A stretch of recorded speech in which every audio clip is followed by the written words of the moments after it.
Again, once again, good evening, everyone. So we'll just try to build up some things about photometry and what photometry actually is and how people do it. So I'll just try to take you through different steps that we have. One is what is photometry, and then how did we get here, and what is there in the future for that, for this particular, what do you say, tool in astronomy. Okay. Yeah, basically definition, photometry is Greek, photo is light and metron is measure. I guess all of you would have guessed that anyway. And yeah, next thing, so photometry is like basically measuring light. We are trying to measure light. There are lots of ways in which we can measure light. One is our own eye. What are other kinds of detectors that you guys know about? Or are any of these things familiar? Whatever I've written on the slide, do these things sound familiar or have you heard of these things? Right, so there are different sensitivity parameters. Like I told, I is chemical composition. You can use voltage. So there are photovoltaic cells, thermocouples. Resistance would be phototransistor. These things you would have heard of. Like photodiodes, that's another good example. Charge is obviously charge coupled device, CCDs. Then there is electron excitation, photographic plates or emulsions or film that works on the principle of electron excitation. So that gets excited and it gets turned black. So that comes due to electron excitation. Then there is electron emission. So you would have all seen night vision goggles that, in films that they use. So that uses something called image intensifiers. That comes from electron emissions. Yeah. So when we are measuring light, there are a few things which we have to keep in mind. One is quantum efficiency. That's like if you are getting 100 photons, how many have you measured? So our eye has like what, 6%, 7%. We lose a lot of light. The other is spectral response. It's like how sensitive are you to different wavelengths. So we cannot see really UV light or infrared we cannot see. So our spectral response in UV and infrared would be zero. But whereas for CCDs or like CMOS sensors, that would be higher in infrared or UV, whatever. It depends on the sensor basically. That's what I'm trying to say. Dynamic range, it's like how high your ADC can convert or what is the resolution of your ADC in electronics terms. In simple terms, if you guys remember from the astrophotography lecture, that's what dynamic range means. Then response curve is like for a given input, what's the output? Linearity is again the same thing. So how is y as a function of x? X here being the light which you are giving into it. So I'll just quickly look at a few graphs. On the top here, you can see a spectrum. Basically, the bottom x-axis is wavelength, and y-axis is the quantum efficiency of different sensors. The blue line here is a CCD. So the way you should read this graph is, if I am giving a photon of 350 wavelength, 350 nanometer wavelength, it will produce a 50% quantum efficiency. All that means is, in simple terms, if I am giving 100 photons of 350 nanometer, it will this detector would detect only 50 of them. Or if I am giving 500 nanometers ka 100 photons, 80 would be detected. 20 would just pass through the detector. Okay, so I think you get the idea there. CCD is charge coupled device. It's a sort of sensor. It's a sort of detector that most scientific, like you have a phone, in your phone you have a sensor, right? A camera has a sensor. So it's a similarly, CCD is a sensor. It's like essentially an array of photodiodes. Photodiode, each pixel here is a photodiode inside a CCD. So yeah, so if you look at this particular picture, our eye is the red line, CCD is the blue line here, the green dotted line is a film or photographic plate. So from this we can see that our eye is not very efficient in capturing light. That's because there are multiple effects and we can only see in few wavebands. Just look at this graph and try to understand that at each different wavelength we are getting a different response. The other thing is here is linearity. So if I am giving you say 10 photons and if the detector is giving a charge output of 10, then that means it's linear, right? It's y equal to x sort of relationship. Whereas if you take our eye or a detector like photographic plate, it's a logarithmic response. So that means very small inputs will give you a large output, but then eventually it saturates. So the curve looks like this, whereas for a CCD, it's a straight line. So it's like saying if your CCD was a mathematical function, or rather the response that you're getting from a CCD is mathematical function, it's simply f of x equal to y, where x is a linear function, mx plus c, straight line, whatever you want to call it. Yeah, so this is just a simple table that summarizes all of this. So our eye has a really low quantum efficiency. Can it integrate light over time? As in, can it do long exposures? No, it can't. Is it linear? No, it's not. It's logarithmic. The precision essentially means if I see 100 photons light, how precise is my measurement? So there is a 2%. I mean, these are all estimates. For a photograph, again, so this depends on the noise as well. So if you have noise, that tends to, like, if in case of photographic plate there is grain size, that's like direct substitute for your ISO. So the grain size depends how grainy your image is or how clear your image is. So similarly, quantum efficiency for photographic plates are like 5%. Then for CCDs, old time CCD, like really old CCDs had like 70% of quantum efficiency, but newer CCDs with thinner and thinner wafers or like phosphor coatings, stuff like that, they are approaching 90%, 99% of quantum efficiency. That means essentially whatever light is coming, it's getting captured, it's getting measured. We are not wasting anything. And so the simplest form of photometry can be done with a photometer, a photodiode, you would say. Photodiode, modern photodiodes are like semiconductor devices that can measure uh, charge or voltage, depends on however you want to do it, as light is falling on the PN junction diode. So this has a wide spectral response. That means UV can excite this, or visible light can also produce a response, or a infrared photon can also produce a response. So in that way, photometer, single channel photometers are really wide response, and they are quite stable. Right. So this is the photometer that we have built. I'll just quickly show you the results. So we did this in 2019. We were trying to measure different stars using this, the brightness of different stars. So essentially what we would do is, you see this little tube here, this we could insert into a telescope's eyepiece, and the telescope would point at that star and we can measure the voltage. And from this voltage, there is a little bit of calculation, and after that we can find out what's the instrumental magnitude of that particular star. And like this, we were trying to measure the instrumental magnitude of the sky. Now, the problem here is you can only measure one star at a time. And when you can measure only one star at a time, it's really bad for measuring variability. Let's see why. Okay, yeah, imagine this is a field. All these black dots are stars, okay? It's like a negative. For white means black and black means white. Okay, so there are like what, A, B, C, D, F, G, 7 or 8 stars here. And I'm trying to measure the brightness of these stars over time. And that's what this plot is doing. Okay, the red dots are A, star A that we have here. The green dots are star B that we have here. And blue dots are star IY that we have here. So just take a guess, which of these stars are variables? So now this is called differential photometry. What this is doing is, we are doing A minus A. Whatever value that we have got for A, we are subtracting that with A, and we'll eventually, obviously we will get 0. And we'll do B minus A, and let's say this is Y minus A. Now since A is a constant star and B, suppose we don't know that B is a constant, and if we do B minus A, statistically we will get a straight line. That's what we are observing here. And only B is varying, sorry, blue one is varying. So if you have something that's not varying, we can be sure that this is a good observation. Don't you agree?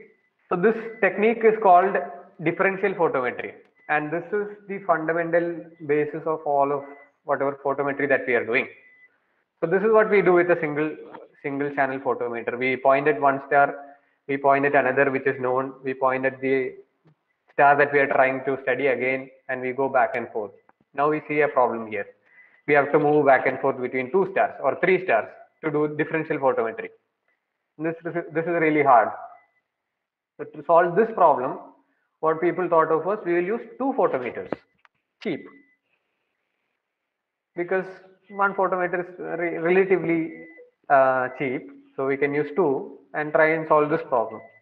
But it is around this time that CCDs really came into the picture, and CCDs are really, it revolutionized photometry research or photometry methods. And what did CCDs do for us? We can look at many stars all at once, the field as a whole. Basically, CCD is like charge coupled device, where it's like basically a camera sensor that can capture an image from which you can study different brightnesses, right? And we'll try to look at a few technical terms relating to CCDs, and we can see how this is being used in research. Okay, so working of a CCD. Imagine this is a CCD sensor. It's like what, 1, 2, 3, 4, 5, 20 into 20. All of these little squares are pixels. Okay, so this is like a camera sensor. Now let's say you have captured an image of a smiling face, right? So the brightness on the pixel tells you how bright that part was. Now, how do we read this image into the computer? We have different values on different pixels. How do we read it? So essentially what modern CCDs do is they do a line by line reading. So they shift the bottom line one line downwards, and the bottom line gets read to the computer. So one after another. Sequentially, every bit of pixel is read. Every value is read into some kind of data structure. And then if you want to view the image, it gets reproduced. Right. After that, there are some more technical terms. One is dark current. Okay, so like I said, dark current is basically, you all know that by now, it's noise due to thermal excitation of electrons. So all these pixels are made of, they're counting charges. Charges is nothing but electrons, and they just jump around. So that's what causes dark current. Saturation is not exactly related to color. When it comes to monochrome, it's like how full your bucket is. So imagine these are all buckets and how full it is. If it's full, if we say it's saturated, it's like chemistry wala saturation, not photography wala saturation. Then there's blooming. Blooming is when we try to click an image and the brighter light sources become large. You would have seen that if you try to take a picture of the sun, everything around the sun would become white. Or if your lens is fogged up, if you have spectacles, if your lens is foggy, if you look at some bright objects, it would look blurry. And that's what blooming is. Bias is sort of like extra bit of signal that you add to the image. Noise is nothing but random noise that could come down due to your systematic errors or again electrons jumping around. Radial profile is if you look at an image and if you take a slice out of that, how would it look like? PSF is point spread function. This all of you would have seen, but don't really know. So let's just look at basically what image reduction is.